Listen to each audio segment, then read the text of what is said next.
हमारे जो पूर्व के कर्म हैं उनको भोगने के लिए ये मानव का शरीर मिला। और दूसरे नंबर पर है कि फिर वापिस मृत्यु लोक में हमारा जन्म ना हो। हाँ, अगर आप में से कोई चाहता है, मेरठ का कोई व्यक्ति सोचे कि मेरे को तो वापिस जन्म लेना है, तो बात दूसरी है। अपनी अपनी चॉइस है, ये तो आपके मन की दशा है।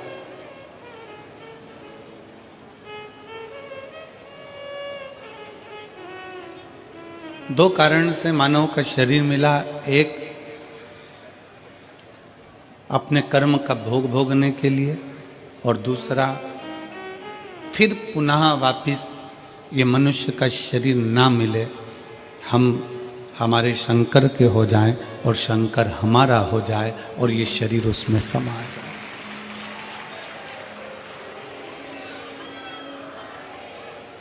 भारत की भूमि के कई संत ऐसे हुए जिनका शरीर नहीं मिला, जिनकी बॉडी नहीं मिली, जिनका अंतिम संस्कार नहीं हुआ।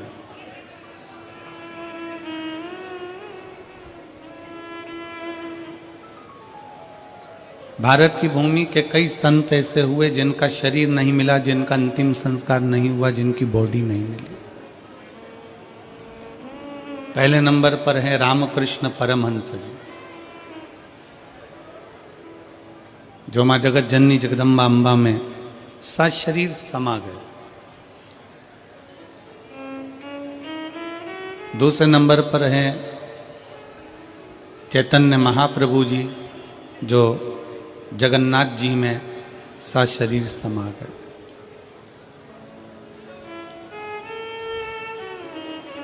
तीसरे नंबर पर है संत तुकाराम जी, जो सशरीर हरि विठ्ठल में समा गए।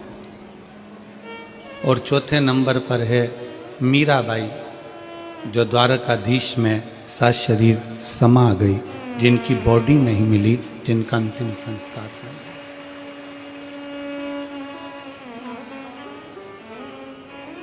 जिनकी बॉडी नहीं मिली है, जिनका अंतिम संस्कार नहीं हुआ।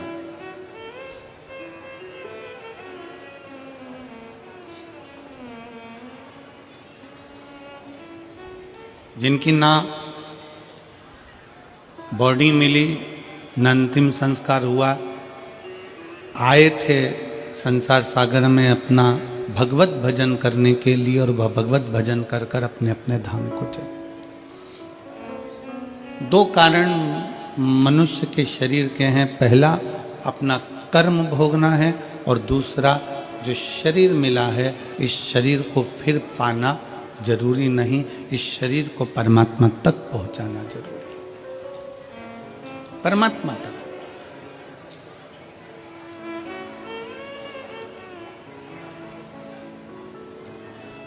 आज 16 दिसंबर है, आद्रा का नक्षत्र है।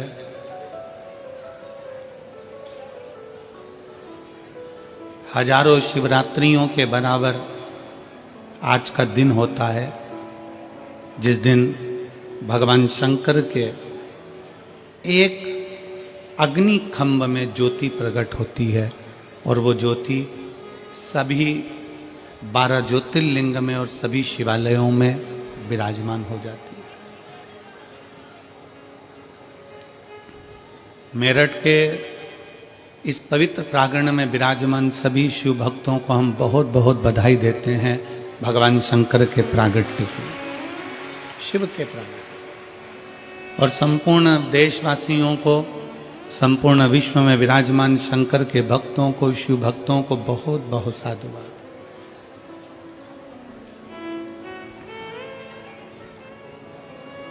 सभी शिव भक्तों के लिए बहुत साधुता।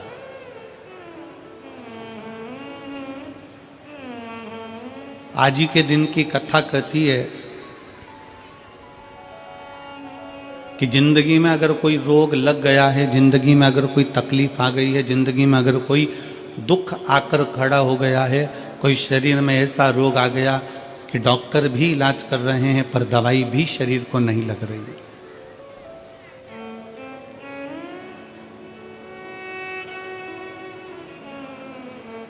तो आज की कथा कहती है कि पानी को वाणी से अमृत बनाओ।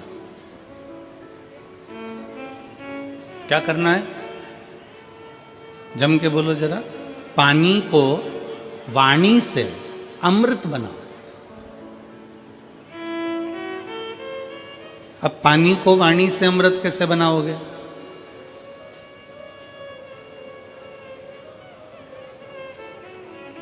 और ऐसा कोई व्यक्ति नहीं है यहां पर बैठा हुआ जो पानी से वाणी के माध्यम से पानी को अमृत ना बना। आज आदरा की कथा कहती है, भगवान शंकर का पवित्र चरित्र कहता है, शिव महापुराण का पावन चरित्र कहता है, शिव तत्व कहता है कि अगर रोग बहुत भारी है, तकलीफ बहुत भारी है, शरीर में दवाइयाँ भी अगर असर नहीं कर रही है, तो एक पात्र में जल लिया जाता है और पंचाक्षर मंत्र नमः शिवाय या षडाक्षर मंत्र ओम नमः शिवाय या श्री शिवाय नमस्तुभ्यम जप कर उस पानी की ओर देखते रहते हैं और मंत्र का जाप करते रहते। एक माला 108 मनके की जब पूरी हो जाए, उस पानी को देखते देखते 108 मन का 108 बार भगवान का नाम पूरा हो जाए, उसी पानी को फिर भगवान शंकर पर समर्पित कर दिया जाता है और उसी पानी को झेल लिया जाता है और दिन में सुबह, दोपहर और शाम 3 बार उसका आचमन किया जाता है। शरीर में दवाई लगना प्रारंभ हो जाती है और रोग का निवारण हो जाता है। इसको कहते हैं पानी को वाणी से अमृत बनाना।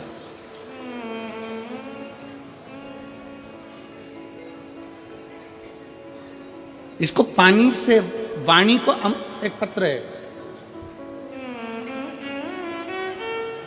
अब देखिए, पानी से वाणी को अमृत बनाने का ये पत्र आपके और हमारे बीच में। मेरा नाम पूनम, पति का नाम संजय कुमार है। मैं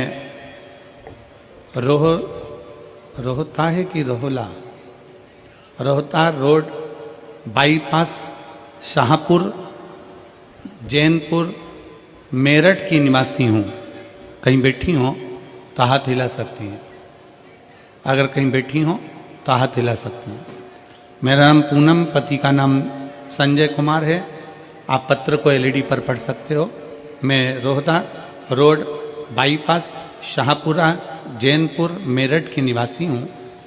कहीं बैठे हो तो हाथ हिला सकते हैं। मेरा बेटे का जब से जन्म हुआ है वह बीमार रहने लगा। इतने साल तक वह लगातार बीमार रहा। ना उसने बोलना शुरू किया और ना ही उसके शरीर में कोई भी ग्रोथ हुआ। मैंने बहुत डॉक्टरों का इलाज कराया, बस जांच भी कराई। जांच में आया कि इस बच्चे की दिमाग की ग्रोथ नहीं हुई है और ना ही होगी। यह बच्चा कमज़ोर ही रहेगा। गुरुजी, हमारी टेंशन बहुत बढ़ गई कि एक ही तो भगवान ने मुझे बेटा दिया और वह भी बीमार रहने लगा। इलाज कराते कराते 2 साल 4 साल भी पूरे हो गए, पर मेरे बेटे में कोई भी बदलाव नहीं दिखा। ना वो बोलता, ना वो शरीर के माध्यम से चलता। डॉक्टर को बताते, सभी जगह हम लेकर जाते। फिर गुरुजी, एक आंटी ने हमें बताया कि तुम इतना इलाज करा रही हो, एक बार मेरे कहने से शिवजी पर जल चढ़ाओ और जल अपने बेटे को पिलाओ। आस्था चैनल पर कथा आती है, सियोर वाला महाराज प्रदीप मिश्रा कथा करता, उसे सुनो, जो उपाय बताए उसको करने का प्रयास करो, विश्वास को मजबूत बना लेना। बस इतना याद रखो कि अपने भरोसे को, विश्वास को पूर्ण करो। शिवजी पर जल चढ़ाना शुरू किया। शंकर पर जल चढ़ाना, पानी को वाणी से अमृत बनाइए। शिव तत्व का नाम लेकर श्री शिवाय नमस्तुभ्यम कहकर शिवलिंग पर जल चढ़ाती और वही जल लाकर अपने बच्चे को पिलाना प्रारंभ करा। 5 साल तक मेरा बेटा ना बोला, ना उसका दिमाग काम करा, ना चलने फिरने में आश्रित रहा। पर बाबा ने ऐसी कृपा कर दी कि पशुपतिनाथ का व्रत किया, बेटे को लाकर जल देना चालू करा, 6वां वर्ष चालू हुआ और बाबा की कृपा से अब मेरे बेटे ने धीरे धीरे सभी कुछ बोलना प्रारंभ कर दिया। आज गुरुजी मेरा बेटा स्कूल भी जाता है, ट्यूशन भी जाता है, सब कुछ बोलता भी लगा है और उसके दिमाग का भी ग्रोथ शुरू हो गया है, उसका स्वास्थ्य भी पूरी तरह से ठीक है। अब मेरा बच्चा किसी डॉक्टर को भी अब दवाई की जरूरत नहीं है, वह बिल्कुल ठीक है। गुरुजी आपने समस्त समाज को, शिव भक्तों को अलग जगाई। तो ये शिव भक्ति पानी को वाणी के माध्यम से अमृत बनाना। अगर कहीं बैठे हों तो एक बेलपत्र लेने के लिए आ सकते हैं और बच्चा आया हो साथ में तो उसको भी ला सकते हैं। पानी को वाणी से अमृत बनाइए। सबसे सुंदर तरीका, सबसे सरल तरीका। और ये आपको भी बोलना है कि आप अमृत कैसे बना सकते हैं। बीमारी है, तकलीफ है, बच्चा चिड़चिड़ा हो गया, माइंड काम नहीं कर रहा है, शरीर में रोग भरते चले जा रहा है, कटोरी में जल ले लो, पात्र में जल ले लो और पंचाक्षर मंत्र नमः शिवाय या षडाक्षर मंत्र ओम नमः शिवाय या श्री शिवाय नमस्तुभ्यम, जितनी देर आप जप करें उतनी देर तक उस जल पर आपकी दृष्टि पड़ना चाहिए, उस जल पर आपकी दृष्टि पड़े। जितनी देर तक आप जप रहे हैं, श्री शिवाय नमस्तुभ्यम कर रहे हैं, उतनी देर तक जल पर आपकी दृष्टि पड़े और फिर वही जल भगवान शंकर को समर्पित करें और वो जल लाकर सुबह दोपहर शाम 3 बार उसका पान करें। 3 बार क्यों?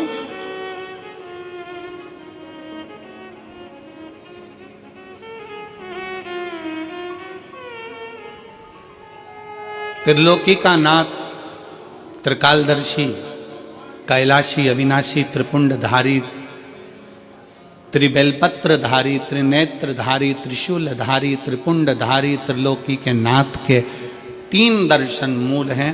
प्रातः का दर्शन जो हमें हमारे जीवन की सतमार्ग बताता है, मंगल मार्ग की ओर लेकर जाता है। दोपहर का दर्शन हमारे जीवन में हमें उलझनों से बाहर निकाल देता है और शाम का दर्शन हमें चैन की नींद सोना सिखा देता है और आनंद में रहना सिखा देता है। वो त्रिपुंडधारी शक्ति में दर्शन, वो कहते हैं ना कि गरीब तो इतना हूं,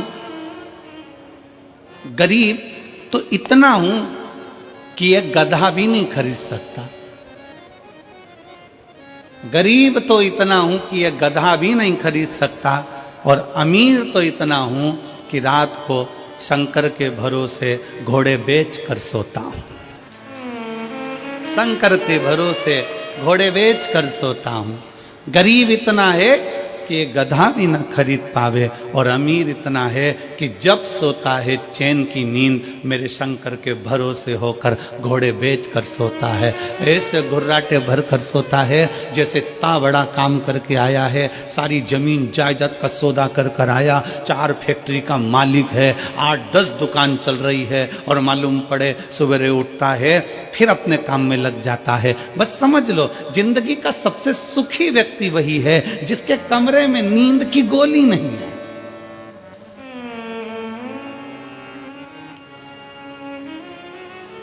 सिर के पास में कोई बाम की शीशी नहीं है, विक्स नहीं है, सोने से पहले कोई टेबलेट लेना नहीं पड़ रही है। वो दुनिया का सबसे सुखी व्यक्ति है। प्रथम सुख निरोगी काया,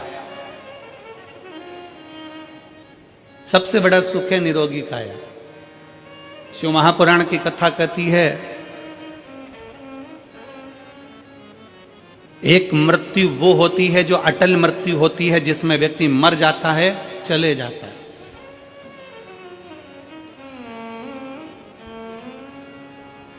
जन्म से लेकर मरने तक के बीच में व्यक्ति 100 बार और मरने की कतार पर आ जाता है। कितनी बार? जम के बोलो जरा, कितनी बार पास में आ रहा है मृत्यु के? 100 बार। मरने वाला मृत्यु अलग है कि मरेगा, परंतु उसके पहले जन्म से मृत्यु के बीच में 100 बार तुम्हारे पास में मौत आती है। 100 बार। कहीं बीमार पड़ गए, एक्सीडेंट हो गया, कहीं कोई कार्य हो गया, कहीं दिमाग खराब हो गया, कहीं मानसिक टेंशन बढ़ गया, कहीं डिप्रेशन में पहुंच गए, कहीं किसी ने कुछ कह दिया, कहीं कुछ हो गया। 100 बार मौत मृत्यु तुम्हारे नजदीक में आती है। किसी ने पूछा ये शंकर पर चढ़ाया गया जल श्री शिवाय नमस्तुभ्यम कहाँ काम आता है? शिव महापुराण की कथा कहती है जो अटल मृत्यु सत्य है वो तो आएगी, मरोगे उसको कोई नहीं टाल सकता, पर जो 100 बार मृत्यु तुम्हारे नजदीक में आती है, तुमने अगर कोई धर्म करा, पुण्य करा, सत्कर्म करा, शिव का नाम लिया, पंचाक्षर नाम लिया, शंकर को एक लोटा जल चढ़ाया, श्री शिवाय नमस्तुभ्यम कहा है, समझ लो कि तुम्हारे पास में जब 100 बार मृत्यु नजदीक में आती है ना, तो तुम्हारा पुण्य, तुम्हारा भजन, तुम्हारा स्मरण, तुम्हारा मंत्र जाप, तुम्हारा एक लोटा जल उस मौत को टालता चले जाता है और आगे बढ़ता चले जाता है। अटल मृत्यु तो सत्य है, वो तो आना है, पर उसके पहले भी 100 बार मृत्यु आती है। कहीं बीमार पड़ गए, एक्सीडेंट हो गया, कुछ हो गया, कुछ हो गया, बार बार मौत करीब में आती चली जाती है, बार बार मृत्यु करीब में आती चली जाती है। पर उस मृत्यु को तुम भगवान की भक्ति से, तुम भगवान के भजन से, तुम अपने स्मरण से टाल रहे हो, तुम मंत्र जाप से उसको टाल रहे हो।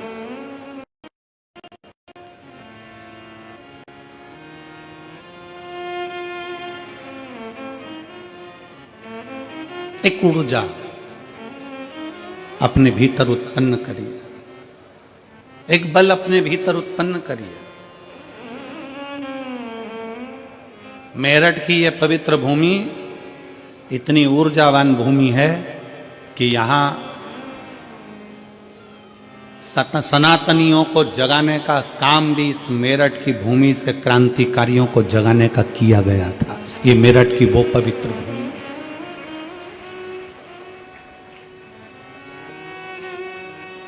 और कहां से जागे थे? शंकर के दरवाजे से, ओगड़नाथ जी के दरवाजे से।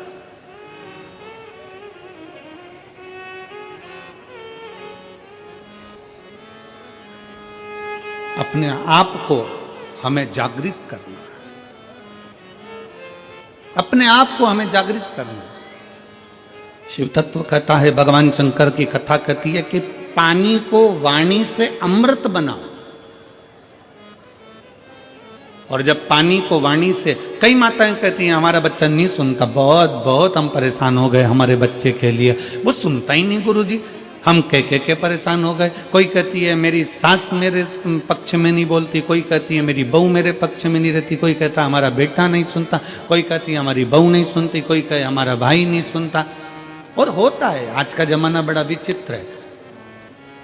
एक बहू को समझाओ तो बहू कह देती गुरुजी मैं किसी के बाप की नहीं सुनूंगी, और बूढ़ी बूढ़ी माताओं को समझाओ तो माताएं कह देती है ये कल की आई मैं इसकी सुनूंगी। पिताजी को समझाओ तो वो कह देता है हमारी औलाद की सुन के चलेंगे, जाओ उधर। सास ससुर को समझाओ तो वो कह देते हैं मेरे को तो मेरा पति नहीं समझा पाया तो इसकी सुनूंगी।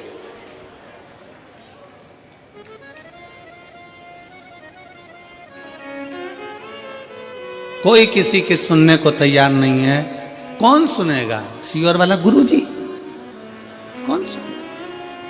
घर में तुम रह रहे हो, परिवार में तुम रह रहे हो, कुटुंब में तुम रह रहे हो, सबके साथ तुम रह रहे हो, तो सुनना भी तुमको पड़ेगा। बस इतना अंदाजा लगाओ कि कोई किसी को ना सुनो, पानी को वाणी से अमृत बनाओ, अमृत बनाकर शंकर को चढ़ाकर वही जल लाकर मटके में हंडे में डाल दो, सब पिएंगे, अपने आप उनके भी भीतर निर्मलता का भाव जागृत हो जाएगा, शिव तत्व आ जाएगा।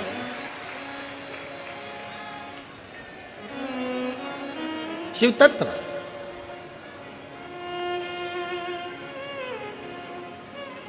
सीवर का रुद्राक्ष है आप लोगों के पास में?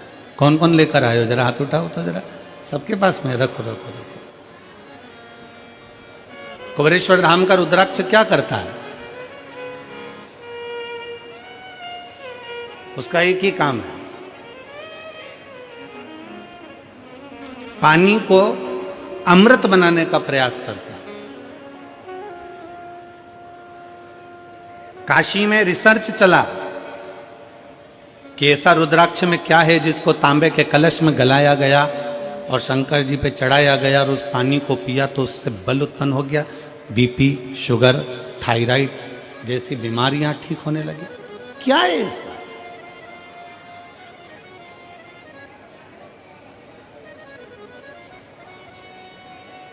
हम कहते हैं शिव महापुराण के अंतर्गत एक मुखी से लेके 14 मुखी तक रुद्राक्ष का वर्णन किया गया। शिव महापुराण में एक मुखी से लेकर 14 मुखी तक रुद्राक्ष का वर्णन किया गया और एक भी रुद्राक्ष, कोई कहता है कि एक मुखी रुद्राक्ष ज्यादा प्रबल होता है, कोई कहता है 2 मुखी प्रबल होता है, कोई कहता है 3 मुखी प्रबल होता है, कोई कहता है 5 मुखी प्रबल होता है। सारे रुद्राक्ष कोई ना कोई कहता है कि ये बहुत प्रबल होता है। फिर किसी ने कहा गुरुजी एक मुखी रुद्राक्ष कहीं मिलता है क्या? हमने कहा आज के जमाने में एक मुखी आदमी नहीं मिलता तो रुद्राक्ष की बात करते हैं। आज के जमाने में आदमी नहीं मिले, अपनी पार्टी हार जाती है तो लोग दूसरे की पार्टी में चले जाते हैं, आदमी एक मुखी नहीं रिया तो यहाँ रुद्राक्ष की क्या बात करते? इधर दालनी गली तो उधर पहुंच गए, उधर दालनी गली तो उधर पहुंच गए, उधर दालनी गली तो उधर पहुंच गए, दिन भर डोलते रहते हैं, दिन भर।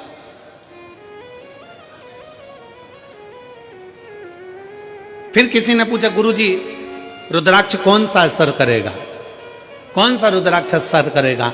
हम कौन सा रुद्राक्ष पहने जो हमारे शरीर पर असर करे? कौन सा रुद्राक्ष हमें पहनना चाहिए कि हमारे शरीर पर असर करे? हम निवेदन करेंगे रुद्राक्ष पहनो मत पहनो, पर मीठी वाणी का रुद्राक्ष अपनी जिह्वा पर रख लो, वो इतना असर करेगा कि सबको अपना बना ले, सबको अपना। वाणी ऐसी बोलिए जो मन का, जम के बोलो जरा, वाणी ऐसी बोलिए जो मन का आपा खोए।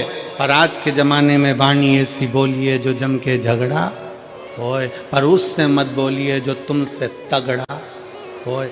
आज के जमाने में सबसे मूल है आपकी वाणी।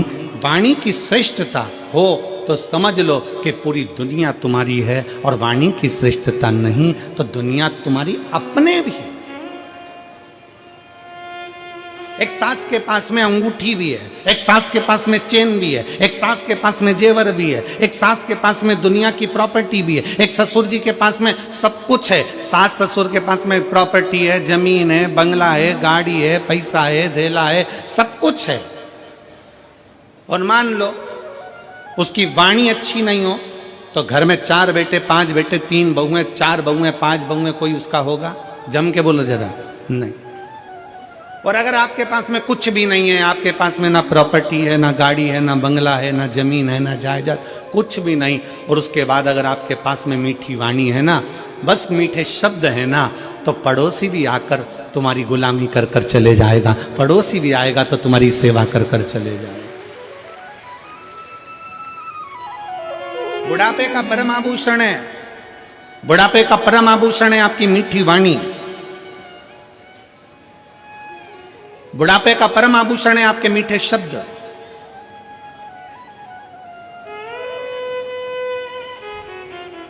जब माता रानी के दर्शन करने के लिए वैष्णो देवी की सीढ़ियों पर चढ़ते हैं तो बड़े प्रेम से कहते हैं, प्रेम से बोलो सारे बोलो, मैं नहीं सुनिया मीठी वाणी, प्रेम से बोलो। हम क्यों कह रहे हैं कि प्रेम से बोलो? माता जी के पास जा रहे हो, अपनी माँ के पास जा रहे हो, माता रानी के पास जा रहे हो, इसलिए का प्रेम से बोलो। अब वैष्णो देवी से मिलने जा रहे हो तो वहां चिल्ला चिल्ला कर रहे प्रेम से बोलो। अब जरा विचार करो, अपनी सास से मिलने जाओ तो प्रेम से बोलो। अंगूठी मिलेगी, चाबी मिलेगी, प्रॉपर्टी मिलेगी। मैं नहीं सुनिया, मैं नहीं सुनिया मतलब सास कहेगी मैं नहीं सुनिया।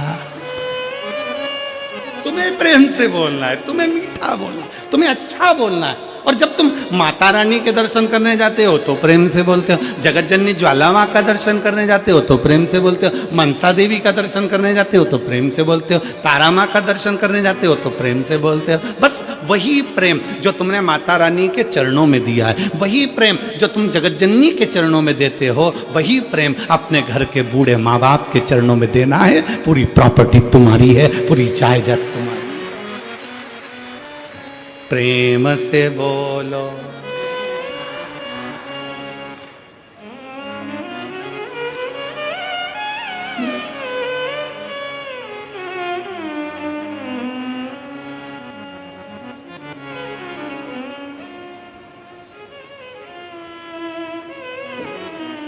बस एक मीठी वाणी, एक मीठा शब्द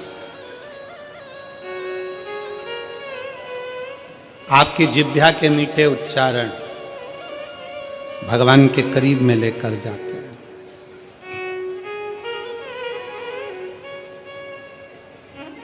पानी को वाणी से अमृत बनाना सीखो। लोग कहते हैं गुरुजी कौन सा रुद्राक्ष? ठीक है, शिव महापुराण में 1 मुखी से लेकर 14 मुखी तक रुद्राक्ष का वर्णन है। स्कंद पुराण के अंतर्गत 1 मुखी से लेकर 21 मुखी तक रुद्राक्ष का वर्णन है। लिंग पुराण में रुद्राक्ष की महत्वता है। ये रुद्राक्ष कौन सा हमारे लिए अच्छा होगा, कौन सा रुद्राक्ष पहनना चाहिए, कौन सा रुद्राक्ष धारण करना चाहिए, शिव महापुराण की कथा कहती है जो भी रुद्राक्ष उत्पन्न हुआ वो भगवान के नेत्र अश्रु से उत्पन्न हुआ।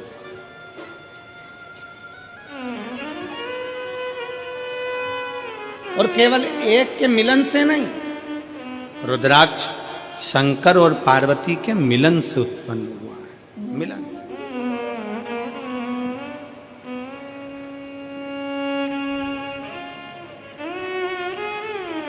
मेरे ओघड़नाथ, मेरे भोलेनाथ,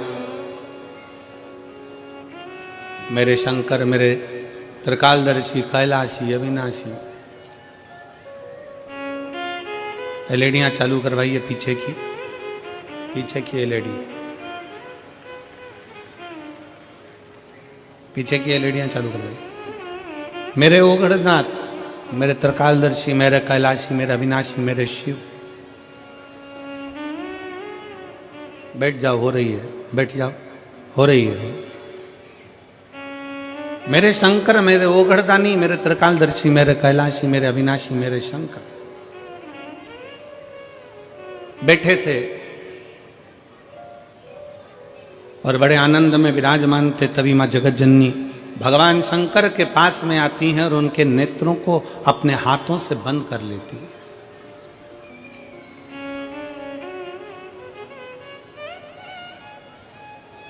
मां जगत जननी ने अपने हाथों से भगवान शंकर के नेत्रों को बंद किया और नेत्र को बंद करने पर भगवान शंकर के नयन से जो अश्रु गिरा, उस अश्रु से रुद्राक्ष की उत्पत्ति है।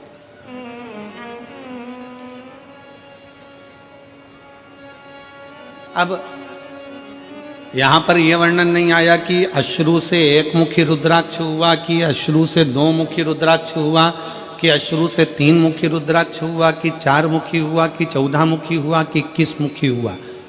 माता ने हाथ का स्पर्श किया, नेत्र बंद हुए, अश्रु नीचे गिरा, उससे रुद्राक्ष उत्पन्न हुआ। शंकर भगवान का पुत्र है रुद्राक्ष, शंकर भगवान का स्वरूप है रुद्राक्ष, शंकर भगवान का प्रतिबिंब है रुद्राक्ष। इसलिए शिव महापुराण की कथा कहती है, एक तो पंचाक्षर मंत्र नमः शिवाय, षडाक्षर मंत्र ओम नमः शिवाय, श्री शिवाय नमस्तुभ्यम, और रुद्राक्ष ये वो हैं जिनका एक स्पर्श मात्र, जिनको नजदीक में रखा जाए तो जीवन का एक सुख अपने आप उसके करीब में आता चले जाता।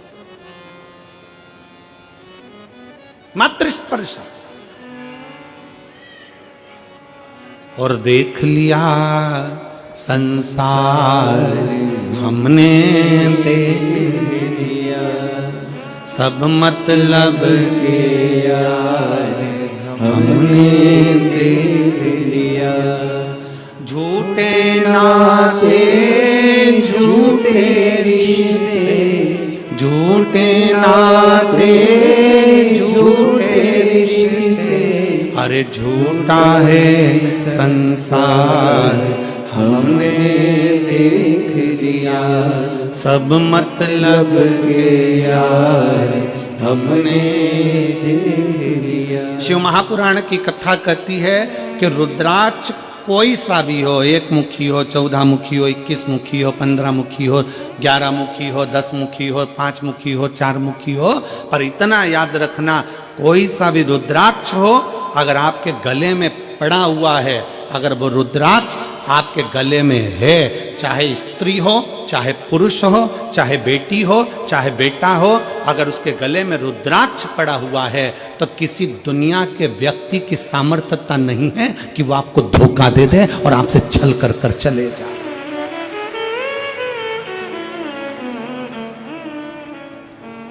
किसी की सामर्थ्यता नहीं है कि वो आपके साथ में छल कर जाकर रुद्राक्ष है।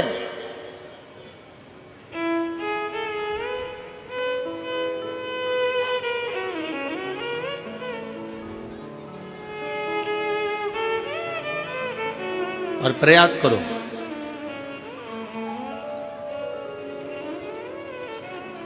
जितना समय मिलता है ना उतना समय अपने बच्चों को संस्कार देने में भी लगाया करो। थोड़ा थोड़ा समय, थोड़ा समय। तन, मन और धन, ये 3 अगर ठाकुर में नहीं लगते, ठाकुर मतलब जानते हो ना, हमारे आगे बैठे हैं लड्डू गोपाल जी, ठाकुर जी, शंकर जी, भोलेनाथ जी, राम जी, ये सब तन, फिर से बोलो, तुम लोग बोलो क्या क्या चीज, तन, मन और धन, ये 3 ठाकुर में नहीं लगते तो ठेके पे लग जाते हैं। याद रखो क्या क्या चीज, जम के बोलो जरा, तन, मन और धन अगर भगवान में नहीं लगते, ठाकुर में नहीं लगते तो ठेके पे लग जाते हैं। इसलिए अपने तन को भी परमात्मा में लगाओ और मन को भी परमात्मा में लगाओ, और थोड़ा धन हो तो उसको भी परमात्मा में लगाओ, तो गलत जगह पर नहीं जाए, ये गलत जगह पर नहीं पहुंचे। और याद रखना, अगर घर के बच्चे तुम्हारे गलत संगति में जा रहे हैं, कहीं ठेके तक पहुंच रहे हैं, मदिरा की दुकान तक पहुंच रहे हैं, गलत व्यसन तक पहुंच रहे हैं, समझ लेना कि कहीं ना कहीं हमारी चूक हो रही है।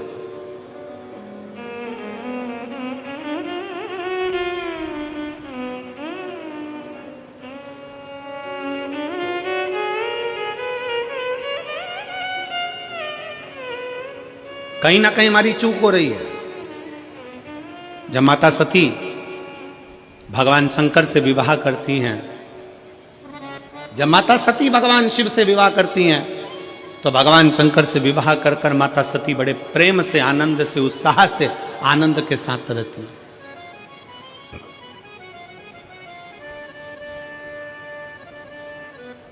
बड़ी उमंगता में माता सती रहती हैं, बड़ी उमंगता में।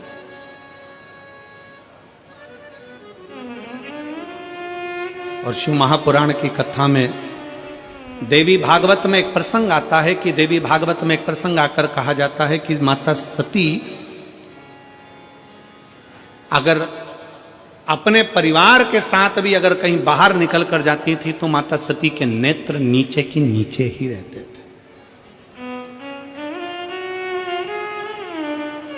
माता सती के नेत्र नीचे रहते थे।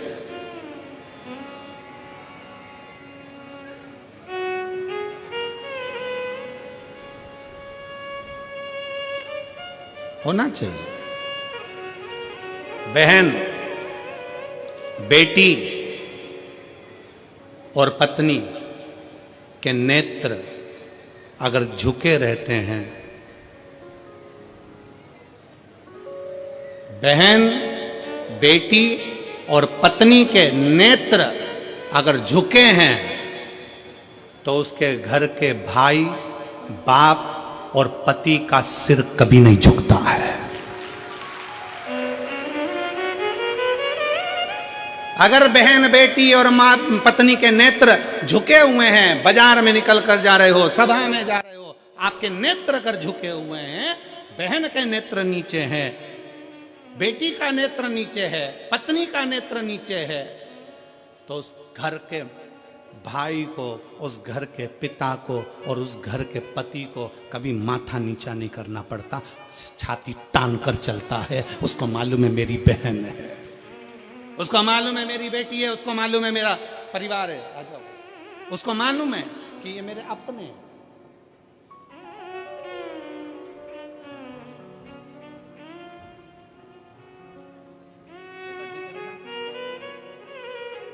एक उसके लिए भी है।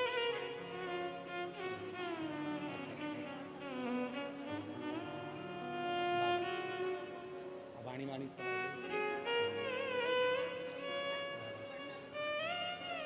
दीदी बोल रही हैं 5 साल तक कुछ नहीं बोला और ना उसका माइंड काम करा, ना शरीर, पर बाबा की कृपा से अब बच्चा बोलने भी लगा, स्कूल जाने लगा, ट्यूशन जाने लगा और पढ़ने लगा और बहुत अच्छा हो गया। यही शिव कृपा। हर हर शिव तत्व की प्राप्ति। नेत्र झुके रहे। और फिर निवेदन है इस व्यासपीठ के माध्यम से, आपकी दृष्टि अगर रहे तो श्रेष्ठ रहे। दृष्टि में भेद नहीं होना चाहिए, नयनों में भेद नहीं होना चाहिए। गलत सोच, गलत विचार, गलत दृष्टि हमको गलत मार्ग की ओर लेकर चली जाती है और फिर वही दुख, वही तकलीफें हमारे जीवन में आती है। वही तकलीफ। हुआ क्या था, बिंदु और चंचुला की कथा कल अपन ने श्रवण करी और भगवान ईश्वर जी और गौरा जी उनकी कथा के यजमान बने, शंकर पार्वती उनकी कथा के यजमान बने। किसकी गलती थी? बिंदुक ब्राह्मण था, चोरी नहीं करता था। बिंदुक ब्राह्मण था, छल नहीं करता था। बिंदुक ब्राह्मण था, बेईमानी नहीं करता था।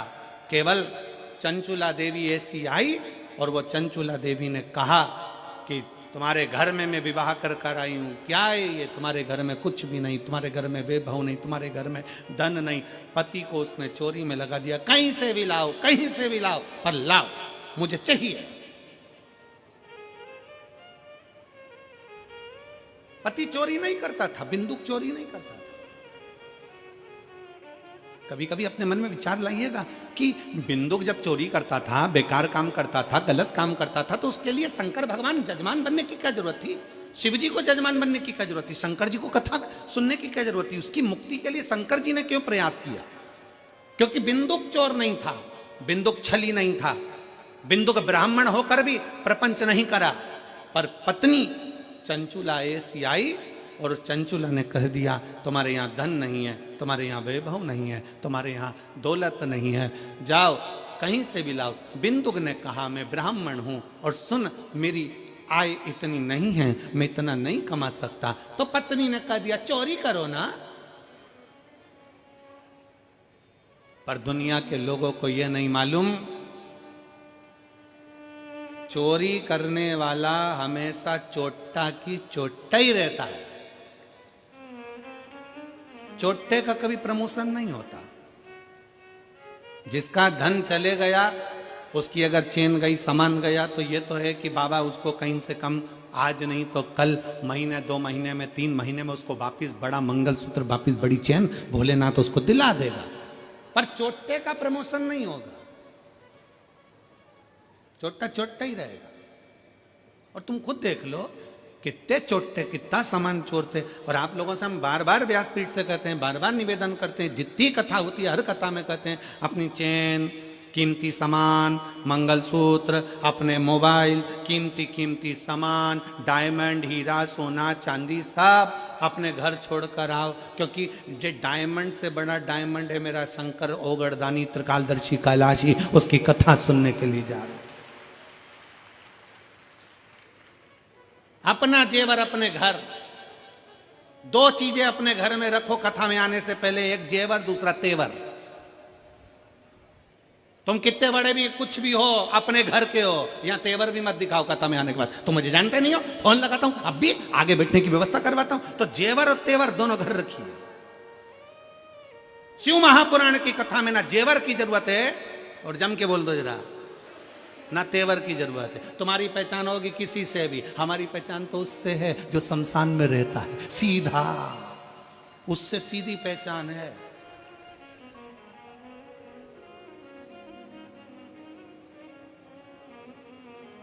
तो दोनों चीजें अपने घर पर रखो, एक जेवर भी और एक तेवर भी। शिव महापुराण में आओ ना तो दोनों चीजें छोड़कर आओ। कितने भी सेठ हो, कितने भी पैसे वाले, कितने भी करोड़पति, कितने भी अरबपति, कितने भी धनपति, अपनी जगह पर हो गए। शंकर जी के पास जो भी जाता है ना वो एक जैसा। शमशान में कोई तुम्हारे यहाँ मेरठ में भले ऐसा होता होगा कि मरने वाले को डनलफ के गद्दे पे ले जाते होंगे, हमारे यहाँ नहीं ले जाते। हमारे यहाँ तो वही 4 बांस, 40 कंडे, 4 कंधे, उत्ते में राम नाम सत्य, सफेद और लाल कपड़ा ओढ़ा दिया, ले गए। कितना भी सेठ हो, कितना भी करोड़पति हो, कितना भी धनपति हो, कितना भी वैभवपति हो, चाहे दुनिया का कंगाल से कंगाल व्यक्ति हो, पर शंकर भगवान के दरवाजे पर शमशान में जब पहुंचेगा उसकी शान सम होगी, इसलिए उसका नाम शमशान है। वहां सबका लेवल बराबर है, कोई बड़ा नहीं, कोई छोटा नहीं, अपने घर कर हो गए तो छोड़िए अब अपने घर पर। जितने जितने लोग कथा सुनने के लिए मेरठ में आए, या रायपुर जब कथा रहे, रायपुर में कथा रहेगी 24 तारीख से 30 तारीख तक। रायपुर में पुराना धमतरी रोड, सेज बाहर रायपुर। कथा का समय रहेगा 2 बजे से 5 बजे तक, रायपुर छत्तीसगढ़ की कथा का। 24 दिसंबर से 30 दिसंबर तक कथा चलेगी, जिसके आयोजक रहेंगे कमल जी देवांगन।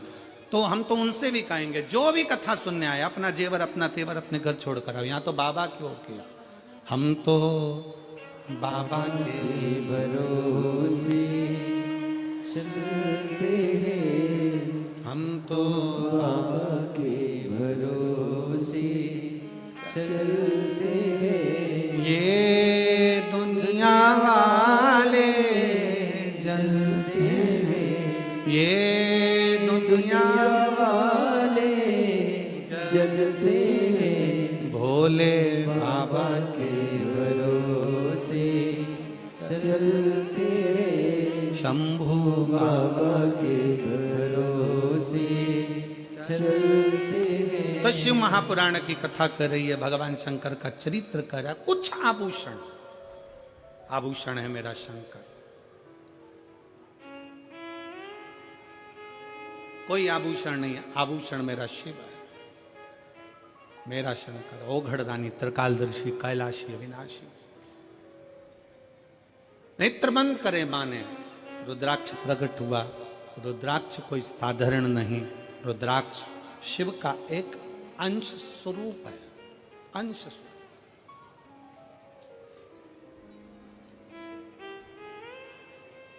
हमारे मार्ग को सुलभ बनाने का काम करता है रुद्राक्ष।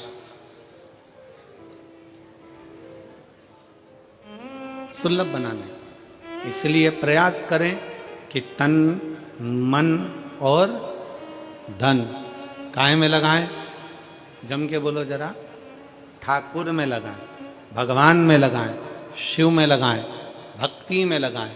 अगर ये तन भी अगर नहीं लगा तो एक दिन ये भी बेकार हो जाएगा, और मन और धन ये भी अपने अपनी मंजिल तक नहीं पहुंच पाए। इसको श्रेष्ठता की जगह है।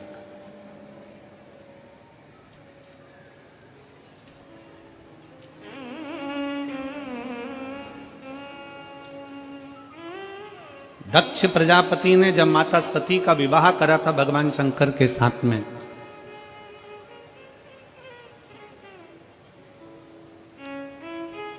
दक्ष प्रजापति ने जब माता सती का विवाह भगवान शिव के साथ करा था तो शास्त्र कहता है कि दहेजा में इतना अंबारियां दी गई, इतना वैभव दिया गया, इतना धन दिया गया, इतनी संपदा दी गई दहेजा में, इतना इतना सामान दिया गया दहेजा में। सती माता देख रही थी कि मेरे पिता ने हीरा पन्ना, दक्ष प्रजापति हैं, दक्षों के राजा हैं, इतना इतना आभूषण, इतना इतना धन, इतना इतना वैभव, इतना इतना पूंजी माता सती की विवाह में दिया गया, इतना वैभव दिया गया।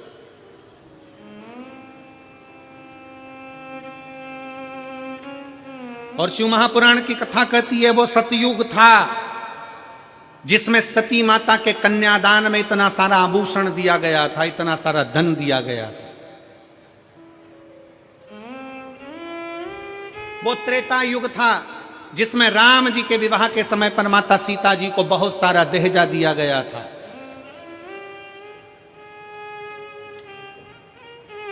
वो द्वापर होगा जिसमें भगवान कृष्ण के मंगल विवाह में दहेज दिया गया होगा।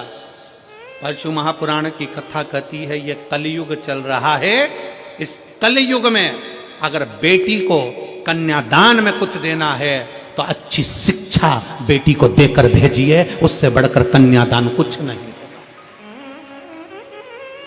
बेटी को अच्छी शिक्षा देकर भेजिए, बेटी को अच्छा विद्वान बनाकर भेजिए, उच्च शिक्षा, अच्छा अध्ययन कराइए, अच्छे कॉलेज में, अच्छे स्कूल में बच्चों को पढ़ाइए, अपनी बेटी को अच्छा पढ़ाकर अच्छी विद्वत्ता देकर भेजिए। क्योंकि बेटी के जीवन में पेट्रोल पंप देखा, गाड़ी देखी, बंगला देखा और मालूम पड़े कि लड़का कहीं गलत विचारों से जुड़ा हुआ मिल गया तो बेटी को रोना नहीं पड़ेगा, अपनी मेहनत खुद करना जानती है, अपना परिश्रम खुद करना जानती है। इसलिए बेटी को कन्यादान में अगर कुछ देना चाहते हो, बेटी को कन्यादान में कुछ प्रदान करना चाहते हो, वो सतयुग था, वो त्रेता था, वो द्वापर था, पर कलयुग का सबसे बड़ा कन्यादान अगर कुछ है तो एक माँ बाप अपनी बेटी को अच्छा पढ़ाएं, अच्छा विद्याध्ययन कराएं, उसको काबिल बनाएं और उस पद तक पहुंचाएं कि तुम्हारी बेटी जिस दिन तुमसे मिलने के लिए आए तो खुश होकर कहे पापा आज मेरा प्रमोशन हो गया, आज मैंने फिर एक कंपनी में आगे बढ़कर नौकरी करी है, पापा आज मुझे सम्मान मिला है, पापा आज मैंने ये किया है। बेटी की प्रतिष्ठा, बेटी का कन्यादान, धन, ये गोदरेज की अलमारी हो, फ्रिज हो, कूलर हो, वॉशिंग मशीन हो, ये लैपटॉप हो, इससे बेटी का कन्यादान नहीं है। बेटी का कन्यादान है उसकी उच्च शिक्षा।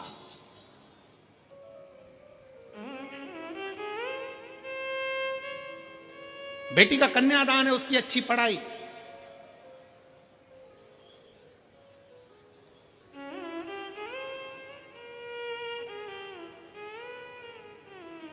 बहुत बड़े बड़े सम्मेलन होते हैं, बहुत बड़े बड़े आयोजन होते हैं जिसमें बहुत सारा सम्मेलन में भी दहेज दिया जाता है। वहाँ इतने लोगों का ब्याह, अलमारी दी, ये दी, वो दी, ये दिया, वो दिया। शिव महापुराण की कथा कहती है ये तो सब पुराना डिजाइन है। अगर सबसे अच्छा कन्यादान है तो आप आज के जमाने में सनातन धर्म की बेटियों को सनातनी बनाने का प्रयास कर दो और उच्च शिक्षा का प्रयास कर दो, उससे बढ़कर कोई कन्यादान नहीं, उससे बढ़कर कोई कन्यादान नहीं।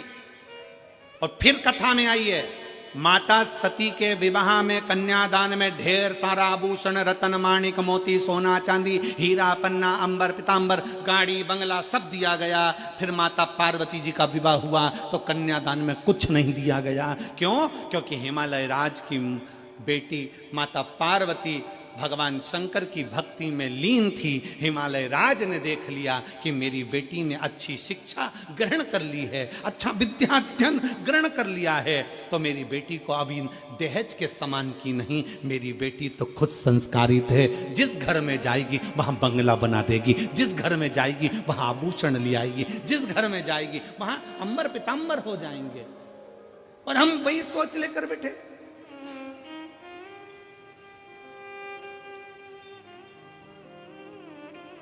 लड़का जन्म लेता है और घर के लोग जब ब्याह करने का समय आता है तो लड़के के माँ बाप भी सोचने में पड़ जाते हैं, लड़की के बाप के पास में इतना सामान है, ऐसा लगता है देगा, वो तो देगा, वो तो देगा, वो तो देगा, वो तो देगा, वो तो देगा, वो तो देगा, अंगूठी तो देगा, चेन तो देगा, घड़ी तो देगा।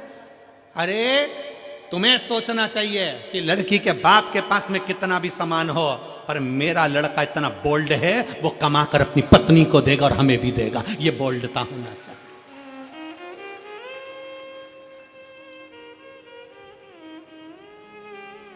पर हम सोच हमारी लेकर बैठे हैं। इस कलिकाल में रहने के बाद भी हमारी सोच हम छोटी सी लेकर बैठे हैं। शंकर भगवान माता पार्वती जी के साथ ब्याह करे, हिमालय राज ने हाथ जोड़कर पूछ लिया, मैं हिमालय राज हूं, हिमालयों का राजा हूं, बताओ शंकर भगवान तुम्हारे कन्यादान में पार्वती जी के क्या क्या दिया जाए। ये सारा महल, सारा नगर, सारी दौलत, सारी संपदा तुम्हारी है भोलेनाथ, क्योंकि तुम मेरे दामाद हो, तुम मेरे जमाई हो।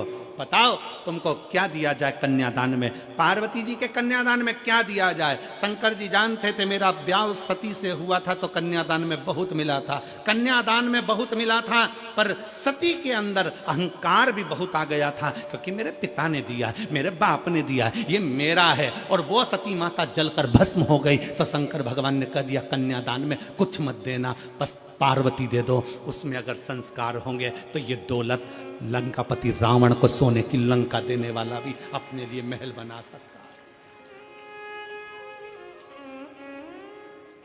क्या करूं कन्यादान। माता सती को बार बार शंकर भगवान समझाते थे, हे सती अभिमान नहीं करना, हे सती अहंकार मत करना, पर सती कुंभज बाबा के आश्रम में कथा श्रवण करने के लिए गए। माता सती के अंदर अहंकार उत्पन्न हो गया। सती जी को लगा ये कथा वाचने वाला, ये कथा कहने वाला जब मुझको प्रणाम कर रहे हैं, कथा वाचने वाले जब मुझे प्रणाम कर रहे हैं, तो ये तो मेरे आगे फिर छोटे। कथा वाचने वाला जब व्यासपीठ पर बैठता है तो आप सबको नमन करता, प्रणाम करता है। बोलो करता है कि नहीं करता। हम भी आते हैं, आपको प्रणाम करते हैं, नमन करते हैं। क्यों करते हैं? क्योंकि कथा वाचने वाला बड़ा नहीं है, कथा सुनने वाला बड़ा।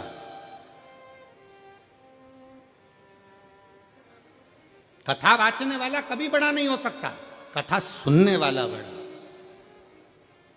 और वैसे भी सुनने वाले जितने हैं वो सब जमीन पर बैठते हैं। जमीन पर बैठते हैं तो जिनके पास जमीन होती है लोग उनको जमींदार कहते हैं। तो तुम सब जमींदार हो। कथा वाचने वाला तो चार पाए की चौकी पर बैठा है, जमीन पर बैठे तो जमींदार, चौकी पर बैठे तो चौकीदार। अब तुम जमींदार हो, तुम्हारी मर्जी पड़ी तो बैठे, नहीं तो उठ के चल दिए। तुम जमींदार हो, तुम्हारा मन पड़ा तो पानी की बोतल निकाली, पी गए। जमींदार हो तुम, तो जमीन पे बैठे हो बड़े आनंद से। जमींदार हो, तुम्हारा मन पड़ा तो चाय कूड़ ली, निपटा लिया। जमींदार हो तुम तो जेब में से निकाल के मल भी लेते हो। जमींदार हो, थोड़ी देर में भजन आएगा तो फटकी भी लगा लोगे। और जैसे ही महाराज जी बोलेंगे हारा, तुम तो जमींदार। जमींदार तो कुछ भी कर सकता, बेचारा चौकीदार फंसा ना, जो हाथ जोड़ के बैठा, चौकीदार फंसा। उसको तो पूरी 3 घंटे की ड्यूटी देना है, और पूरी 3 घंटे की ड्यूटी देने के बाद फिर हाथ पैर सीधे करना है। तुम्हारा मन, तुम तो मर्जी पड़े तो कथा सुनते सुनते, और मन पड़ जाए तो फिर मोबाइल निकाल के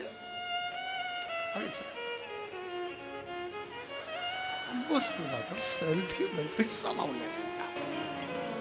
जमींदार हो, जमींदार तो कुछ भी कर सकता। भगवान शंकर का ज्योतिर्मय स्वरूप आज ही के दिन प्रकट हुआ था, इसलिए बाबा के भाव से निवेदन कर अपने दिल की बात कही। सब साथ में बोलेंगे।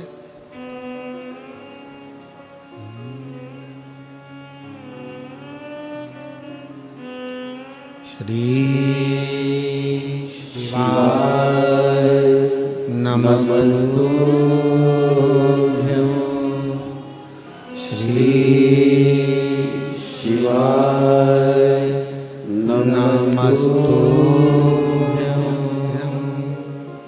श्री शिवाय नमस्तुभ्यं।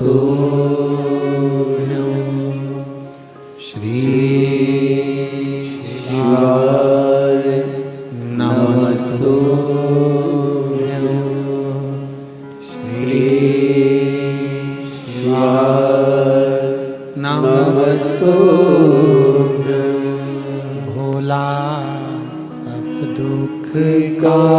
काटो मारा, भोला सब दुख काटो मारा। शिव शंकर जपूं तेरी माला, भोले बाबा जपूं तेरी माला, भोला सब दुख काटो मारा। ओ भोला सब दुख काटो मारा। वेश है मंगल मंगलकारी, वेश है मंगल मंगलकारी। शमशान वासी हमारा, शमशान वासी हमारा। ओ भोला सब दुख काटो मारा, ओ भोला सब दुख काटो मारा।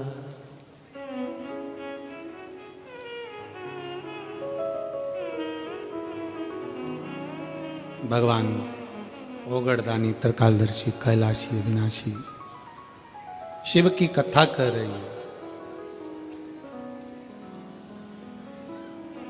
सती माता के विवाह में बहुत सारा दहेजा दिया गया, पर पार्वती माता के दहेजा नहीं। अच्छा संस्कार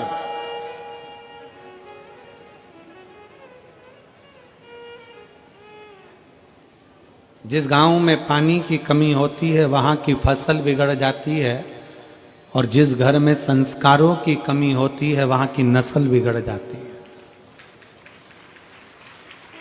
संस्कारों की कमी मत आने दो। हिमालय राज ने माता पार्वती जी को श्रेष्ठ संस्कार दिए, श्रेष्ठ संस्कार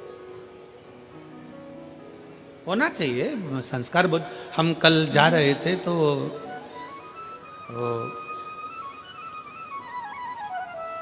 संदीप गोयल जी के बेटे शिवम हमारे साथ में थे।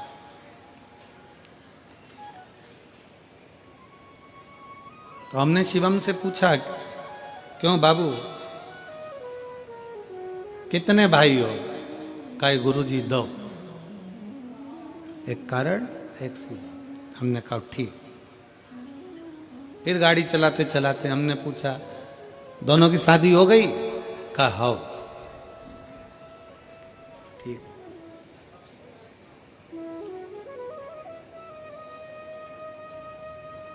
हमने कहा दोनों बहुएं? तो कहा हाँ गुरुजी दोनों बहुएं हैं।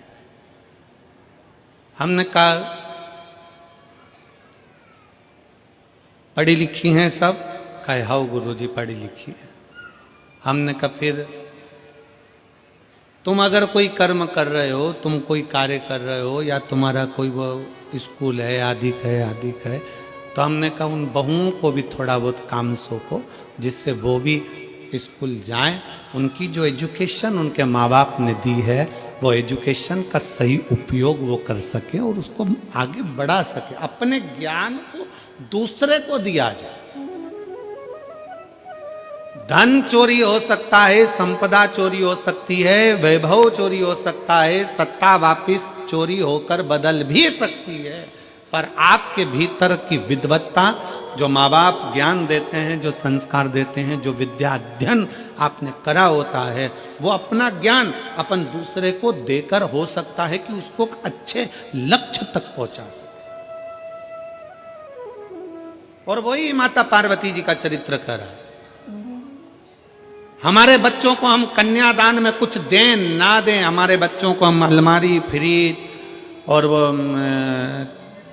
थाली का सेट, डिनर सेट,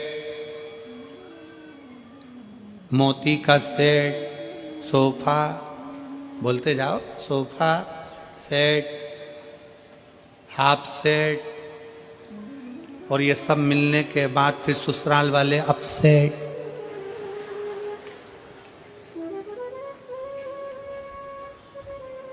ये सेठ देने से अच्छा है अपने बच्चों की विद्या पर ध्यान दिया जाए, शिक्षा पर ध्यान दिया जाए।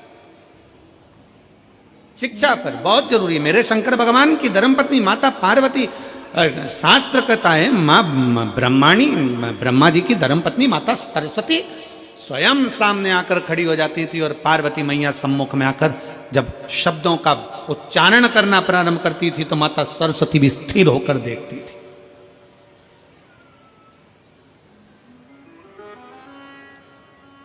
और एक बार माता ब्रह्माणी को अहंकार आ गया था। ब्रह्मा जी के सम्मुख में ब्रह्माणी ने कह दिया था, सारे स्वर मुझ में समाये हैं, मैं स्वर की देवी हूं। सारे स्वर मुझ में समाये हैं, मैं स्वर की देवी हूं। सब कुछ मुझ में भरा हुआ है, मैं ज्ञान की देवी हूं। तब माता पार्वती जी ने सरस्वती को बिठाकर कहा था, सरस्वती ऐसे शब्द कभी ना बोलिए, अहंकार के शब्द अपने भीतर ना आना चाहिए। तब सरस्वती माता भरी सभा में जब विराजमान थी और सभा के अंतर्गत जब स्वरों का ज्ञान प्रारंभ हुआ था, तब माता सरस्वती को फिर अभिमत्ता का भाव उत्पन्न हो गया था। तब देव अधिदेव महादेव ने माता सरस्वती के सम्मुख में जो संगीत का स्वर अपने डमरू की नाद से दिया, वो देते ही माता सरस्वती स्तुब्ध हो गई, चुप हो गई, मौन।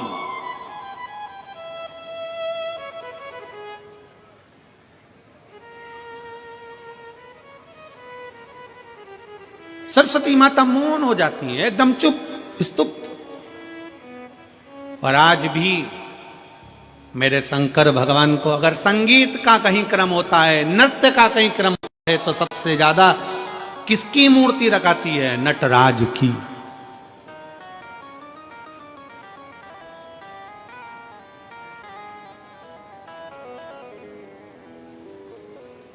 शिक्षा वो आभूषण है, शिक्षा वो हीरा है जो अपने बेटी को, अपने बेटों को जरूर दीजिए, बहुत जरूरी है।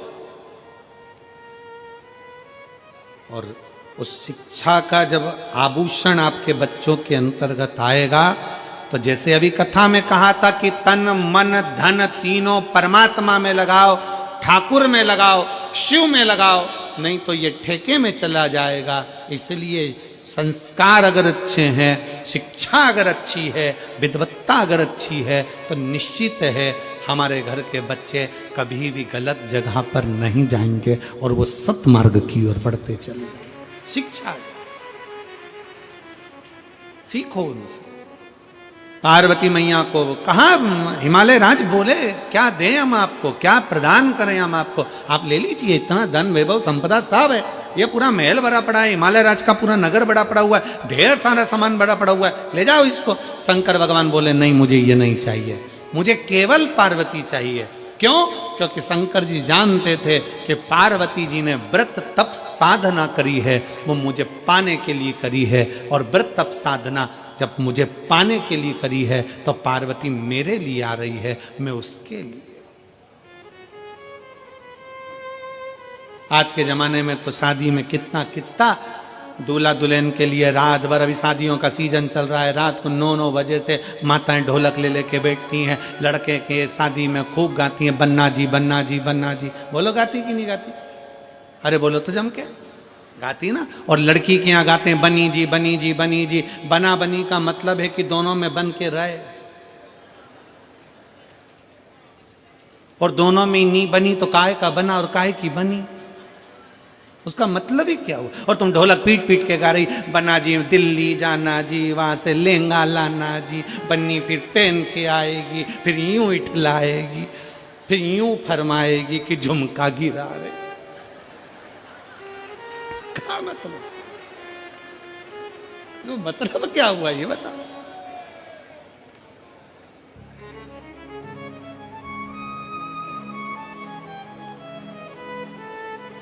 अरे महाराज, शिव तत्व में कहता है भगवान शंकर का सुंदर भाव कहता है, दोनों में बनना चाहिए। शंकर पार्वती का संबंध ही एक ऐसा संबंध है। माता सती बहुत सारा दहेजा लेकर आई थी, खूब सारा सामान लेकर आई थी, क्योंकि सती माता को लगा कि मैं जिस महादेव जी से विवाह कर रही हूँ, शंकर भगवान से विवाह कर रही हूँ, सती माता को लगा कि उनके घर में कुछ नहीं है, मैं सब सामान लेकर जाऊं। पर सती मैया सामान तो ले गई, सामान के साथ में माता सती अपने पिता दक्ष प्रजापति का थोड़ा सा अहंकार भी ले गई, अभिमान भी ले गई। और कभी अभिमान लेकर मत चलो, कभी भी उस अभिमान को छोड़कर चलो। हम यजमान परिवार आशीष जी बंसल जी को इस बात के लिए धन्यवाद देंगे। आशीष बंसल जी जितनी बार सीओर आए, जितनी बार एक दो कथा में भी उनसे मिलना हुआ, तो उन्होंने, हमने जब बातचीत हुई तो उनके शब्दों में हमको एक बात अच्छी लगी कि वो हमेशा एक ही बात कहते थे, गुरुजी हम पूछते मेरठ में व्यवस्था, तो कहे गुरुजी सब भोलेनाथ बैठा है सब करेगा, शंकर जी बैठा है सब करेगा। और हमारी जो समिति है केदारेश्वर समिति, गुरुजी बहुत बोल्ड है। उन्होंने ये नहीं कहा कि हम बोल्ड है, उन्होंने ये नहीं कहा कि हम जजमान कर लें या ये कर लें, उन्होंने कहा गुरुजी हमारी केदारेश्वर समिति बहुत बोल्ड है, वो सब कर सकती है, आप चिंता ना करें। शंकर का नाम ही उनकी समिति का है, आप चिंता ना करें, सब होगा। इसको कहते हैं समर्पण, अभिमत्ता को त्याग कर शिव तत्व की प्राप्ति, अहंकार को पटक कर शंकर की प्राप्ति। सती मैया लेकर गई सामान, तो सामान के साथ में ले गई थोड़ा सा अभिमान।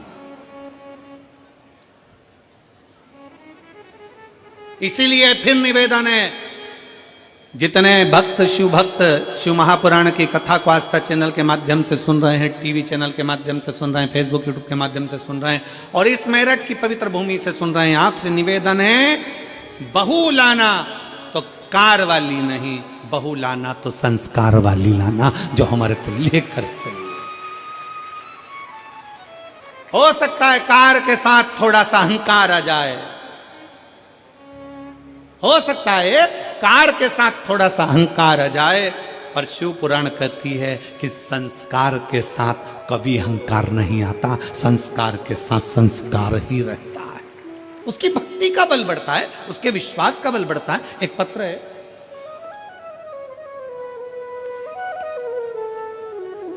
अब बजाऊं कि गाऊं,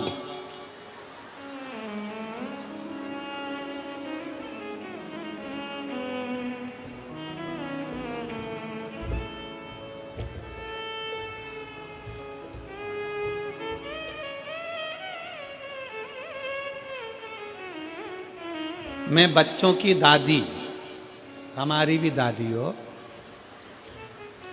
मैं सतीश चौधरी पत्नी मंजू देवी, गांव रामपुरा, जिला बदायूं, उत्तर प्रदेश से हूँ। मेरा मोबाइल नंबर ये है।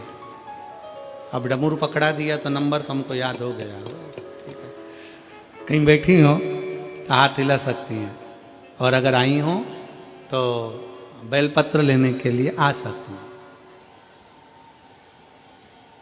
मैं सतीश चौधरी पत्नी मंजू देवी, गांव रामपुरा, जिला बदायूं, उत्तर प्रदेश से आई हूँ। मेरा मोबाइल नंबर ये है। मैं बहुत दुखी थी बाबा। मुझे 15 साल का एक लड़का, 16 साल की एक बेटी थी। मेरा बेटा जो 15 साल का था, उसको बीमारी लग गई और ब्लड कैंसर हो गया। ब्लड कैंसर से मृत्यु हो गई। उसके बाद एक बेटी है, पर मन ठीक नहीं रहता, रोती रहती कि मेरा लड़का चले गया। डॉक्टर को दिखाया कि हो सकता है कि मैं फिर वापिस माँ बन जाऊं और मुझे संतान हो जाए। डॉक्टर ने मना कर दिया, पेट में गांठ है तो मैं बच्चा नहीं हो सकता, मां नहीं बन सकती। तब मैंने किसी के कहने पर टीवी पर बाबा की कथा सुनना प्रारंभ करी, और हमें कथा के माध्यम से इतना विश्वास हुआ, मैं रोते रोते मैनपुरी की कथा में पहुंच गई।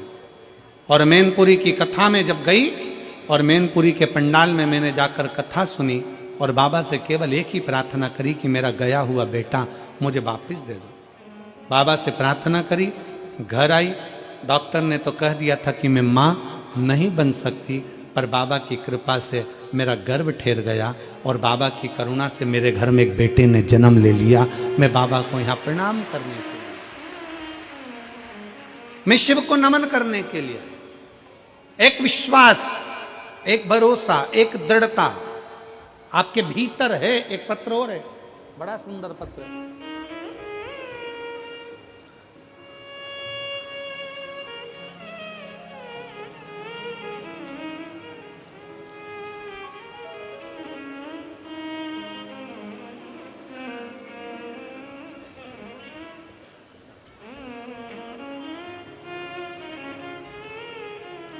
मैं ज्योति अंकुर शर्मा, जिला सहारनपुर से आई हूँ।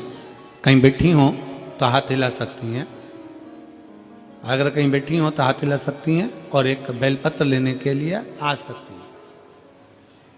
मैं ज्योति अंकुर शर्मा, जिला सहारनपुर से आई हूँ। एक लोटे जल का मैं क्या वर्णन करूँ गुरुदेव। हमारा जानवरों की दवाई का, वेट मेडिसिन का अपना व्यापार था। कोरोना महामारी के दौरान व्यापार बंद हो गया। उसके बाद हमसे नौकरी लगवाने के नाम पर एक आदमी ने पैसे ले लिए और भाग गया। बहुत कष्ट में थे, कर्जे में आ गए, चारों तरफ से अंधेरा छा गया, किसी भी अपने ने साथ नहीं दिया। जब बच्चे दूसरे बच्चों को देखकर कुछ भी मांगते ना तो आंखों से आंसू आ जाते। बहुत नकारात्मकता आ गई, किसी भी चीज में मन नहीं लगता। गुरुदेव, बच्चे भूखे रहते, दूसरों का मुंह देखते, शरीर में बीमारियों ने भय लगा रहता। तब फिर मेरी मम्मी ने आपकी कथा के बारे में बताया और हमने टीवी पर आपकी कथा सुनना प्रारंभ करी। जनवरी 2024 में मेरे पति के मामा जी सीहोर से कंकर शंकर लेकर आए और मेरे पति रोजाना 1 लोटा जल शिवजी को चढ़ाते। हमने शिवरात्रि पर पार्थिव शिवलिंग का निर्माण भी किया, ऑनलाइन अभिषेक किया और बाबा की बेलपत्र को रख लिया। बाबा से बस प्रार्थना करी और बाबा ने सुनी। 3 महीने भी नहीं हुए गुरुदेव, सारा कर्जा मेरे बाबा ने उतार दिया। अब हम किसी भी चीज की कोई कमी नहीं है, सारा भय समाप्त हो गया। जब से बाबा ने हमारा हाथ पकड़ा है, अब हम बाबा के भरोसे हैं राह दिखाने के लिए। बहुत बहुत धन्यवाद। और लाइन अच्छी लिखी है, उसका स्मरण आप और हम करें। भोले बाबा तेरी नौकरी सबसे बढ़िया है, सबसे खरी। तेरे दरवाजे की चाकरी सबसे बढ़िया है, सबसे खरी। एक शिव पर आश्रित हो, हम शंकर पर आश्रित, हम शंकर पर भरोसा कर। क्या देगा, कैसे देगा, कब देगा, ये वही जान सकता, ये वही जानेगा। हम नहीं जान सकते कि कौन क्या दे रहा है, कैसा दे रहा है। ये उसके ऊपर निर्भर करता है, उसके ऊपर निर्भर करता है। आप जिस आस से, जिस विश्वास से बाबा की कथा को श्रवण कर रहे हो, जिस लगनता से भगवान की कथा सुन रहे हो, मेरा बाबा उसी लगनता से देता।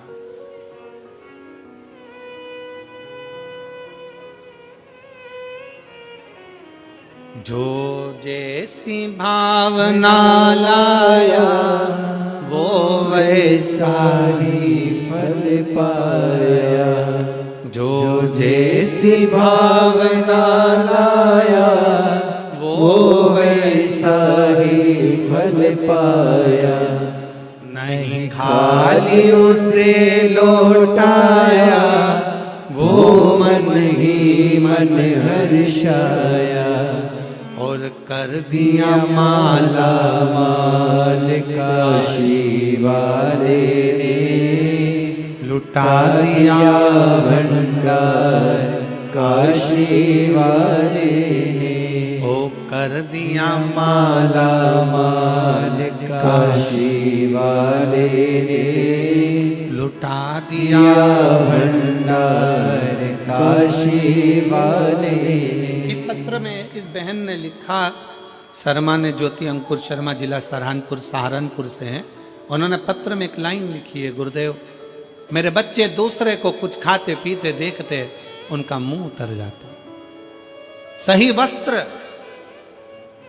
पहनने के लिए भी नहीं थे, तो खाने की तो बात, कपड़े तक कुछ ना हो, हालत बहुत खराब थी। तब कुबेरेश्वर धाम के उस कुबेर भंडारी को याद किया और बाबा की कृपा से एक लोटा जल सारी समस्या का, फिर वो कुबेरेश्वर बाबा संभाल, इसमें कोई दूसरा नहीं, कोई दूसरा देव ही नहीं सकता। किसकी सामर्थ्यता है?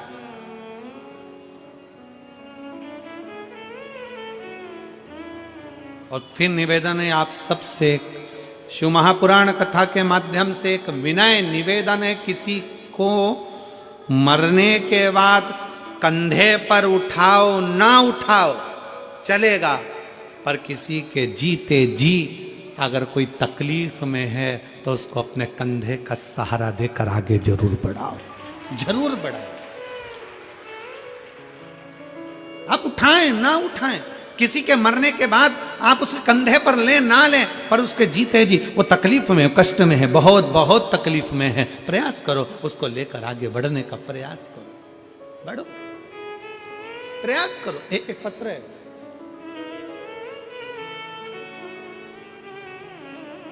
पहले इस लड़के का फोटो देखिए जिसका लीवर, किडनी सब बेकार हो चुका और शुगर इतना बढ़ गया कि उसका लीवर, किडनी सब काम करना बंद कर दिया। बच्चे का फोटो आप लोग एलईडी के माध्यम से देखेंगे जो वेंटिलेटर पर पड़ा है। सब कुछ शरीर का जो जो फंक्शन है सब काम करना बंद कर दिया और आखिरी में उसको वेंटिलेटर पर डाला। कविता भाटी, पति का नाम ललित भाटी, हरियाणा, जिला पलवल, फूल विहार कॉलोनी, भूर सिंह मंदिर से हूं। मेरा फोन नंबर, मोबाइल नंबर यह है। एक लोटे जल का मैं क्या वर्णन करूं गुरुजी, मेरे देवर की तबीयत इतनी बिगड़ गई कि शुगर 500 से ऊपर हो गया, जिसके उन्हें सांस लेने में दिक्कत होने लगी, तो जिसे हम उन्हें हॉस्पिटल में ले गए तो डॉक्टरों ने देखने पर बोल दिया तबीयत ज़्यादा है, इन्हें वेंटिलेटर पर डाल दिया। अब इस पत्र के माध्यम से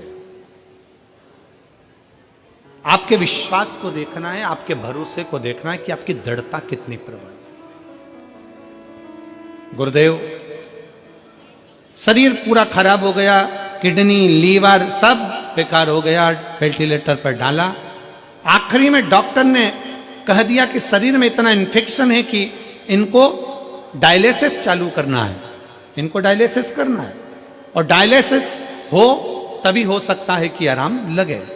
डायलिसिस की बात आ गई। तब आखिरी में किसी ने कथा सुन रखी थी और मंदिर में जाकर एक लोटा जल शिव को चढ़ाकर बेलपत्र लाकर उसके पलंग के पास रखा और जल होठों पर लगाया। बाबा की ऐसी कृपा हुई गुरुदेव, डॉक्टर तो शिव का रूप हैं, पर शंकर का चढ़ा जल भी अपना काम करता है। और हमने फिर निवेदन करेंगे, डॉक्टर शिव का एक अंश है।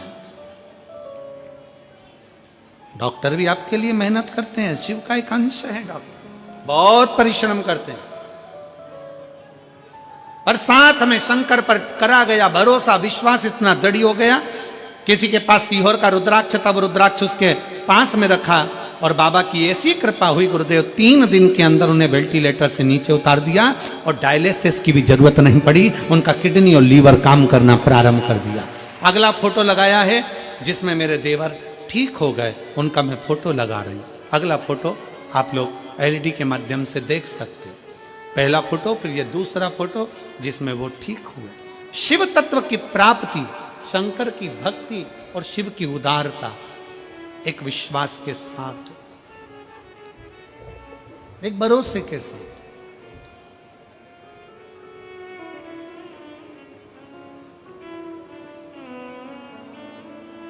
जो जैसी भावना लाया वो वैसा ही फल पाया। मैनपुरी की कथा में वो बहन कथा सुनने बैठती है कि मेरा बेटा मुझे वापस मिले, वो देता है, क्यों ना दे।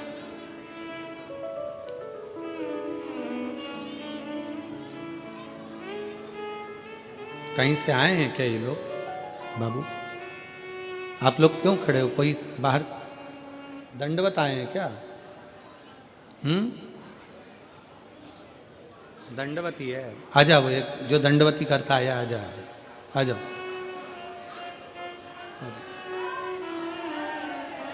शिव तत्व की प्राप्ति का केंद्र बिंदु है शंकर। शिव महापुराण कथा कहती है, भगवान शंकर का चरित्र कहता है, शिव तत्व कहता है। आपका विश्वास, और फिर कल की कथा में जैसे कहा गया था कि विश्वास एक अपने आप पर, अपनी लगनता पर, अपने कर्म पर पूर्ण भरोसा रखना, और दूसरा मेरे शंकर पर पूर्ण भरोसा, पूर्ण भरोसा, पूर्ण भरोसा शिव पर रखिए। और जब भरोसा प्रबल होगा तो शिव को मिलने में देरी नहीं। सती मैया की कथा कर रही है, माता पार्वती जी का चरित्र कर रहा है कि माता सती सामग्री लेकर गई, पर साथ में अभिमान अहंकार थोड़ा सा लेकर चली गई, जिसके कारण उनका ध्यान भगवान की कथा में नहीं लग पाया, भगवान की कथा में उनका चित्त नहीं लग पाया। कुंभज बाबा कथा कर रहे थे, सती मैया का चित्त नहीं लग पाया, सती मैया का मन उच्चिष्ट हो गया, सती मैया का मन उच्चिष्ट हो गया, उनका ध्यान कथा में नहीं गया। और शिव महापुराण का सबसे बड़ा क्रम है, आप जितनी देर पंडाल में बैठो, भगवान की आरती हो, कर्पूर गौरम हो, शिव आरती तक जब तक कथा के पंडाल में बैठे हो, तब तक भगवान शंकर की कथा में तुम्हारा चित्त, तुम्हारा मन, तुम्हारा ध्यान रमा होना चाहिए।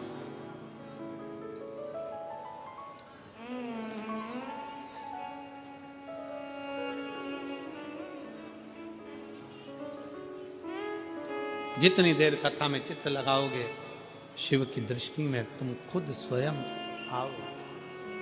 कथा कर रही है, समय आया, मां सती पहुंच तो गई थी भगवान शंकर के पास में, निवास भी करा था माता सती ने, पर कभी कभी कोई कोई शब्द ऐसे हो जाते हैं जिन शब्दों में अभिमतता नजर आने लगती है, अहंकार।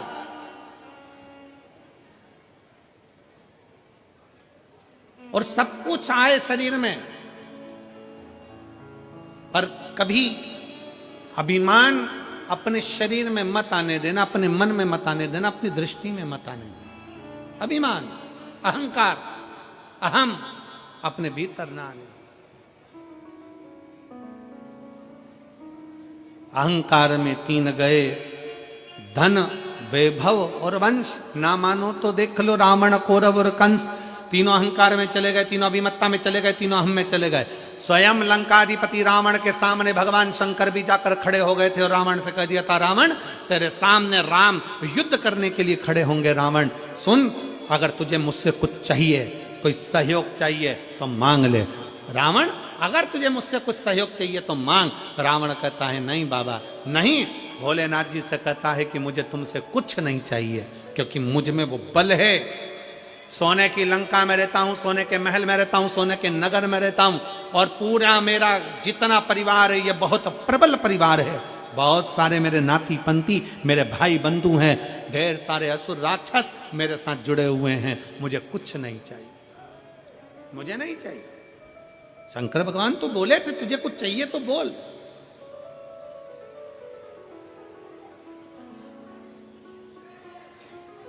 क्या दिया जाए तुमको? तुम युद्ध करने के लिए जाओगे, तुम्हें अगर कुछ चाहिए हो तो बोलो।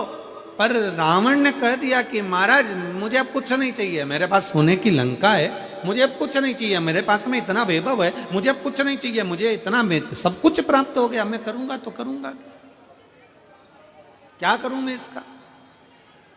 मुझे नहीं चाहिए, मुझे ये वैभव, मुझे ये धन कुछ नहीं। और ना भगवान शंकर ने कहा वैभव और धन जाने दे, अगर तुझे युद्ध में राम तेरे सामने होंगे रावण फिर समझ ले कि राम तेरे सम्मुख में होंगे, अगर युद्ध में कुछ चाहिए हो तो बोल।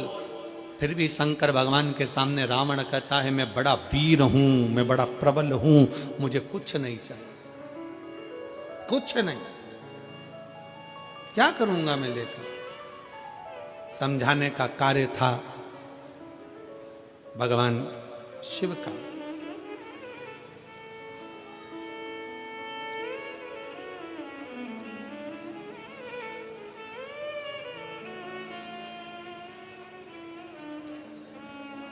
समझाने का काम था भगवान शंकर का, अगर कुछ लगता हो तो ले लीजिए, पर रावण अभिमत्ता में नहीं लिया। आखिरी में भगवान रावण को देने के बाद में फिर भगवान राम जब पार्थिव शिवलिंग का निर्माण कर रहे थे, और पार्थिव शिवलिंग का निर्माण मेरे भगवान राम करते हैं, निर्माण कर कर सम्मुख में प्रकट करते हैं, शंकर भगवान राम जी के सामने भी आकर खड़े हो गए, राम जी के सामने।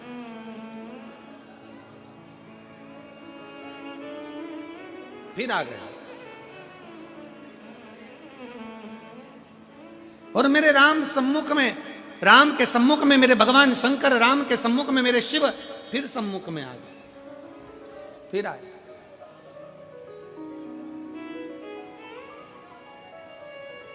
मांगो राम तुम्हें क्या चाहिए, राम तुम्हें क्या चाहिए। भगवान राम से भगवान शंकर करें कुछ मांगना हो तो मांग लो। राम जी कहते हैं बस इतना सा वर मुझे चाहिए, इतनी सी कृपा कर दीजिए, इतनी सी दया कर दीजिए, इतनी सी करुणा कर दीजिए। भोले बाबा सामने युद्ध के मैदान में लंकाधिपति रावण होगा, वो आपका भक्त है। सामने युद्ध के मैदान में, सामने आ जाओ मां,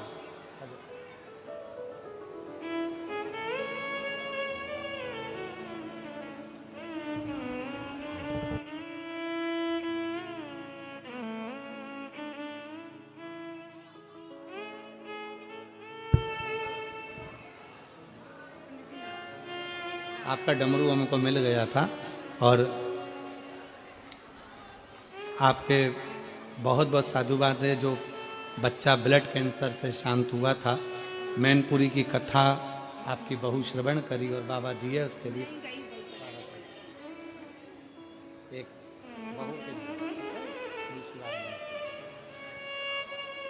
दादी जी को बधाई हो।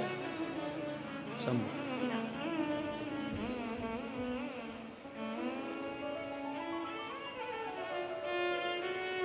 शिव तत्व की प्राप्ति भगवान शंकर स्वयं राम जी के सम्मुख में कर रहे हैं। राम जी मैं गया था लंकाधिपति रावण के पास में, मैं पहुंचा था रावण के नजदीक में, और रावण से भी मैंने कहा था कुछ चाहिए हो तो मांग ले।